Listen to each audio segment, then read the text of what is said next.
welcome to GradRight. So in this series, we are like talking to different students from various prestigious universities across the globe who have gone through that student journey, like being an Indian student and pursuing, preparing, and going through different exams, the whole journey, be it applying for student loan, be it applying for visa, and of course, this is a journey with full of ups and downs.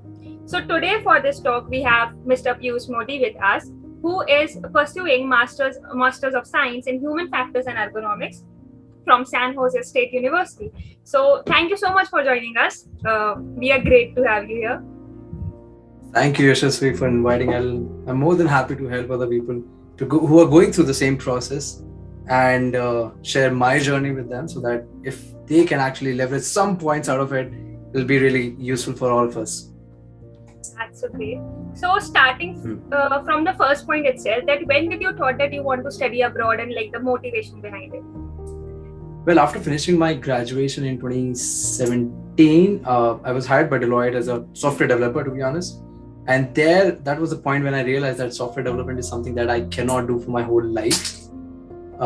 So while I was working there, I decided that my passion lies somewhere else. My passion lies in a creative domain like designing, right? So then and there, I started exploring all the domains in respect to design. I started exploring graphic design. Then I came across a term called UI, UX, and product design. So that's when I, thought about that this is a domain, right? So why not to get inside this and figure it out? So I started learning about UI and UX then and there. And then I slowly within the organization, I moved towards the design department. I worked as a product designer for 3.5 years. And that was the point when I also realized that since I do not have any knowledge about this domain, like a theoretical knowledge, I should pursue some masters in this domain. So that was the point when I decided to, go for masters. I was looking up some courses in India. Then I also looked, I was starting, started to look around the courses in the US and other countries as well. And then when it all happened to my mind that, yeah, I should definitely do this course. So that's how I switched from a computer science graduate to a designer now. Okay, that's an interesting story. And now when you have thought about it, of course, the road is not plain. So now what about your other journey, that, your research thing, that which exam you want to give and which college you want to go in? Can you give an insight on that? Absolutely. So I'm pretty bad at maths. I'll be very honest with you. So I would say GRE was not at all my cup of tea. I thought about giving a GRE, but then it takes a lot of time and effort to prepare for GRE. So I targeted only those universities who were not accepting GRE, who did not need GRE. So I definitely chose only a selected universities where GRE was not mandatory. SJSU was one of them. And then I started preparing for my IELTS. You can actually give TOEFL and IELTS both. You can just decide. Usually all the American universities, they accept TOEFL, but there were certain universities which accept IELTS. So I gave IELTS so that I keep my doors open for other countries as well. I was targeting Canada, I was targeting US, and I was also targeting some other countries like Australia and other stuff. So that's why I gave IELTS. IELTS was the only examination that I prepared for, and SJSU didn't need any other examination apart from IELTS. So that way, it was pretty straightforward for me to apply to SJSU and some other universities. That's great. So your preparation was self-study process, or you jumped for a coaching or a mentor? I thought about taking classes from somewhere, but then it's pretty expensive, right? And since I was working as a junior designer, I was making only a limited amount of income, right? So I did not want to spend too much on learning how to speak English. So I was talking to my seniors in the office. So they were the ones who actually did their masters in the US, who were there working with me. So I used to, sit one-on-one with them. I used to ask them how should I approach this writing test? How should I approach the speaking test? So they were giving me a lot of insights. Plus, there are a lot of free resources available on YouTube. I'm not quite sure. I think there are a lot of channels where you can go and learn about how to give IELTS exam or how to give TOEFL exam. And I think those were the only resources that I actually used to clear my IELTS. Also, I think when you register for IELTS, they give you a book to prepare, I just recommend that go through that book, do all the questions, because most of the questions will come according to the structure which is there in that book. So that book was my first resource, and second one was YouTube. So that's how I like prepared for IELTS. Amazing. Now I would like you to share an insight on like the grading parts, that how much you have to score to get into it, and your application journey for San Jose. All right. So the biggest hurdle for me was this 4-year graduation requirement. In India, most of the courses are 3-year graduate courses, right? For example, I did BCA, which is Bachelor's in Computer Application from Symbiosis. So this is again a 3-year course. And the biggest problem for people with 3-year graduation is that US does not recognize a 3-year degree. So while I was working, I did 1-year postgraduate diploma in distance. So I was working and I was finishing up my education also. So with 3 years, my 1 year of education, like combined, it was 4 years. And then I was qualified to apply for all these universities. However, there are certain universities which accept 3-year graduate courses as well. But those are kind of mid-tier. You have to look for which university you're applying for. There are a lot of fake universities as well. So that's how I started preparing for it. Can you repeat your question once again? Yeah, like insight about your application process journey, and of course this grading part also. All right. So I applied twice. I applied in 2020 and 2021. So let's talk about 2020. The application process was pretty straightforward. Everything is usually there on the website. You just have to read it thoroughly, make a proper checklist. I used to, my wall used to be full of all the to-do lists, or maybe I would say sticky notes. I used to write like what exactly is required and everything. My wall was completely full of sticky notes. All the universities were there, what university would need. So I used to prepare a proper list of all the requirements. And then I used to check out like by filling all those requirements one by one. So for SJSU, I had to arrange 3 letters of recommendations, 1 statement of purpose, I think portfolio, and I think English assessment test. These were the 4 major requirements. And the 5th one was credential evaluations. So let's jump into all 5 of them one by one. IELTS, I think I already talked about how I prepared for IELTS. So that was all checked out. I scored around 7.5, which was way above than their minimum requirement, which is I think 6.5. Second one was portfolio. So for portfolio, I was collecting all my work in a single repository. So I had like from banners to all, like I used to design logos, videos, a lot of flyers, banners, everything. So I used to keep them together in a single folder. So that helped me in, curating all the content and decide what I'm going to present to on my application, right? So I used to collect all those things. And then one day I just sat and finished my entire portfolio. I created a small PDF with around like 10, 15 pages and 5 to 6 artwork. So that was my portfolio work. Third one was, GRE wasn't there. So that was 1 point down. Apart from the SOP, yes, SOP is one of the most important element that you need to prepare for your application.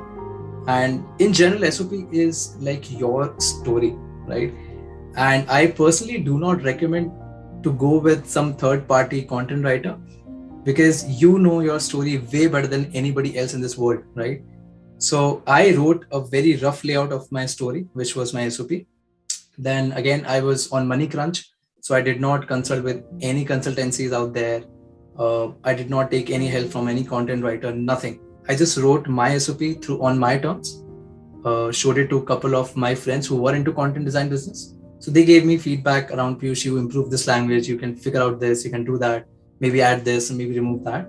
And then again, since I was working there, I had a lot of co-workers who were pretty good in English. So I showed my SOP to them, take their feedback, and then I kept revising it for like 2 to 3 months. So that's how I prepared my SOP. So my SOP is done, my portfolio is done, my English statement is done. The 4th one is kind of critical, but it came later in the process, which is your credential evaluations. So not all the universities would ask for it. You just have to get your transcripts and send it to the university. But some universities like San Jose State University, they need a credential evaluation service. So what exactly that is? So there's a company, I would say, or there's a credential service like WES. So what they do is you have to send your transcripts from your Indian universities to WES. Now they will evaluate your degrees in India, and they will see whether your Indian degree is equivalent to an American bachelor's degree or not. And they would send a report to SJSU. So these were the 4 or 5 elements that I actually prepared for this application.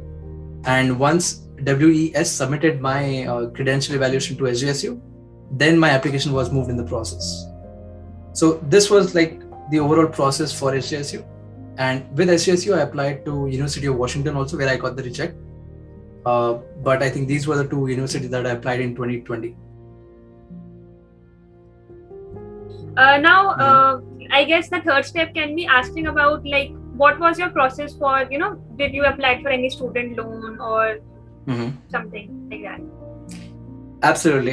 That's a very important topic, because since we are from India, our currency is rupees, and we have to agree to the fact that Indian rupees is way weaker than US dollars. So finances are pretty important for us. So similarly, in 2020, when I was applying, right, I applied to Washington and San Jose, and there was one more university which was on my pipeline, but I got the admit from San Jose. So for University of Washington, the fees was pretty high. It was pretty expensive. It was like 52,000 for 1 year. So 52,000 translated to Indian rupees, like somewhere around 35 to 40 lakh rupees just for the fees. Plus the living expenses in Seattle are way more than any other state in the US, right? So that was my one point to consider. So that's why I didn't even think about going to University of Washington, despite having wonderful course. For like, I completely took it out of my list because it was out of my budget. At the same time, San Jose, since it's a state university, it's not a private university, the fees was pretty low as compared to other universities. So SJSU was on top for me. So for the funding, I actually managed to get a loan for 25 lakh rupees. And I had my personal savings of 10 to 12 lakh rupees because of my job. So I used those 2 sources to fund my education here. But honestly, I'll be very honest here. We do worry a lot about fundings, but we are Indians. We call ourselves Jugadi, right? So once you're here, you will figure out so many ways to fund your education. You really do not need that much amount. So that amount, like let's say 40 to 45 lakh, is basically for those who do not want to do anything else but just study, right? But once you come here, you have an opportunity to work on campus for maximum 20 hours a week. So if you secure an on-campus job, you would be making somewhere around $1,000 to $1,500 per month, which would easily cover your living expenses, right? And in your second year, you get CPT also, which we can talk about later. But with that CPT, you can cover your next year fees also. So technically, despite having 40 lakhs amount in my bank account, I just use around 10 to 12 lakhs. That's it. And till now, I have just used 12 lakhs to fund my first year tuition fees. And that's pretty much it. Now I have internship, I have on-campus job. I can easily figure out my finances that way. That's amazing. And coming up to your now college life, your campus life. So do you, of course, you might feel like this is worth all the process and all. Now let us know about your enjoyment part of thing, your happiness part of thing that finally you are in, and some insight into that.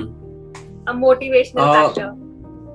Absolutely. So one of the biggest motivation factor that I would say I have here is that I'm in the California, because this is a wonderful place to be in for all the tech students, to be honest, because every day you would see thousands of startups coming up and shutting down. So this is the most happening place for a techie to be in.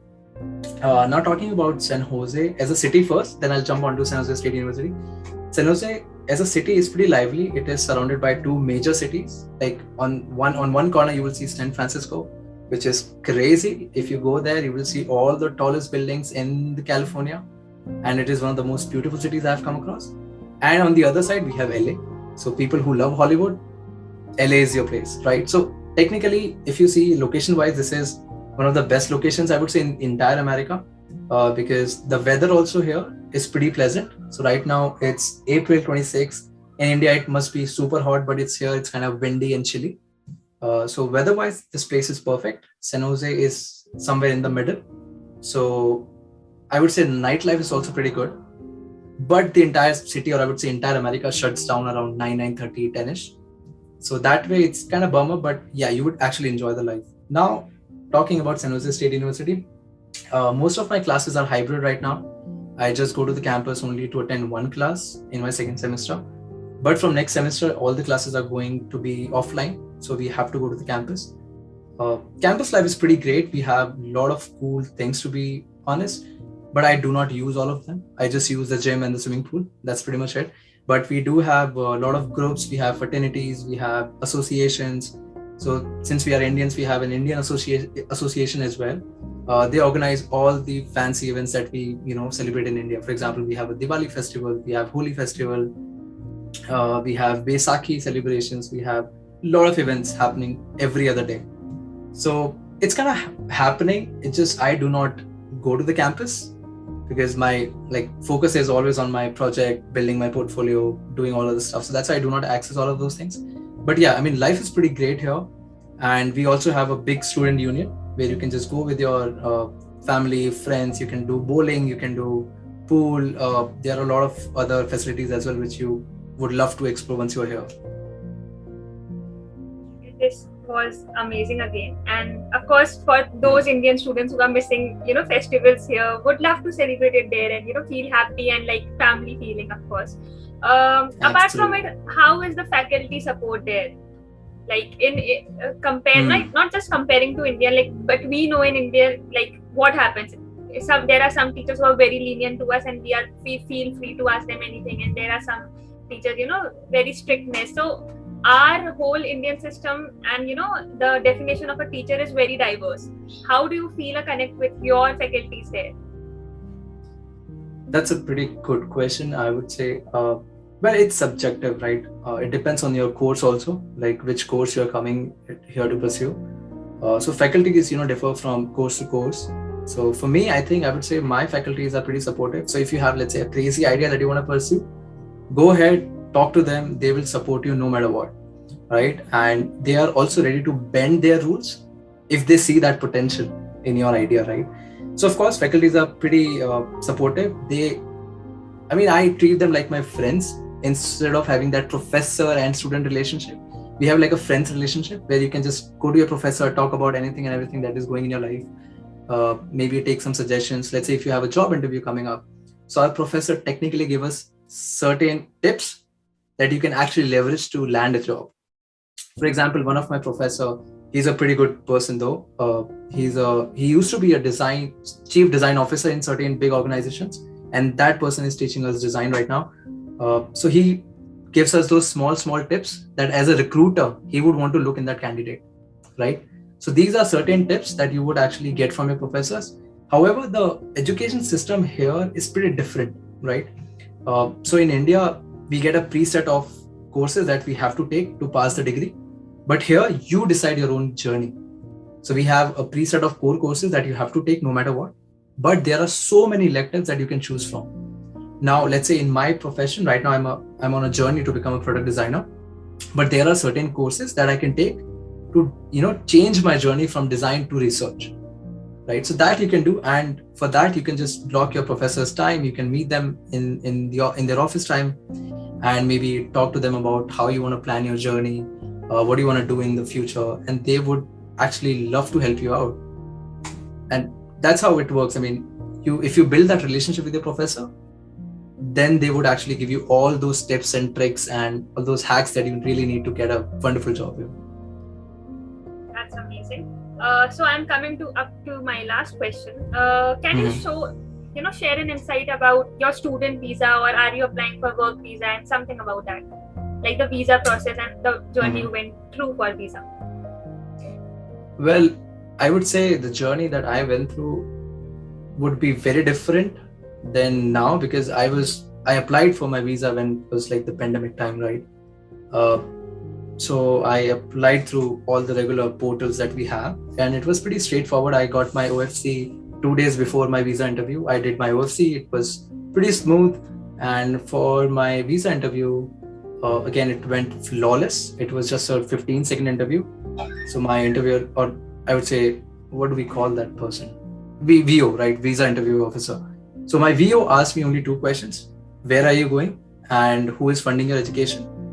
And what are your plans after your course, right? So just show them the intent that you want to come back. My answers were well prepared. I did proper preparation before going to the visa interview. Do not, I would just recommend everyone that do not go to your visa interview without preparing. So usually I saw a lot of people there, exaggerating their answers, going beyond a certain time limit. So if you do that, it actually creates negative impact on the VO. So you might get a rejection, but luckily when I was there, all the visa applicants got the approval. But again, for the VO, I think visa interview, just be straightforward to your answers. Just give them concise one-liners. So for example, he asked me, where are you going to? I just said that I'm going to San Jose to pursue my master's in human factors. That's it. That was my answer. One line, short, simple, sweet. And that's over. And second question was, who is funding your education? I said, I'm taking a bank loan. That's it. And third question was, what are you going to do after this course? I said, I'm going to come back, join my current organization at a senior level. That's it. And he said, I'm taking your passport, your visa is approved by. That's pretty much it. So if you give them exaggerated answers, if you fake it, they will catch you. So do not fake it. So that's one approach. And so I was flying, let's say a week after I got my visa approval. So my timeline was pretty tight. I got my visa dates and then I had to fly next week only. So it was a pretty time crunching. So it was pretty straightforward for me for the visa part. But now after coming here, now I'm applying for my CPT, which is like the authorization that you need to take from your ISSS, which is your ISSS is like a department that handles all your international students and other activities. So I took the approval, I got my CPT authorization, I got my new I-20, and now based on that, I can work off campus during my summer breaks as an intern. Right. And also, just to add on, once you're here, remember you cannot work off campus for initial 9 months. You can work only on campus. So if you get an opportunity to work off campus and if somebody is luring you to get more money, do not do that. That's violation of your visa status. And if you get caught, you'll be sent back to India with 10 years of ban on your passport. So you cannot fly back to US. Thank you so much. So now for conclusion, like concluding the whole session, from my side, I would say it was a complete package, I would say, of every information that a student might need. But if you want to share some concluding line or a tip or an advice to a younger student who is wishing to apply, so what will be that? Like a very general guidance. I'd just say that believe in yourself. You can do it because I have done it. Since I got the admit in 2020, but I couldn't come because of the pandemic. It didn't actually set me back. I was trying again. I tried again next year and then I got into SJSU. So trust your instincts, do your due diligence, figure it out yourself. And trust me, if you take any help from consultancies, right, they have their own profit margin and other stuff. You do not need any consultancy service. Trust me, just do your own paperwork, do everything on your own, write your own SOP, write your own LOR. You don't have to write your own LORs. I mean, just create your own portfolio and everything. Just do everything on your own and then you'll enjoy the process. And just believe in yourself first and then believe in your skills. If you deserve here, you will be here for sure. Thank you so much. It was a very, very informative session. So thank you for taking out your time. No problem, Yashasvi.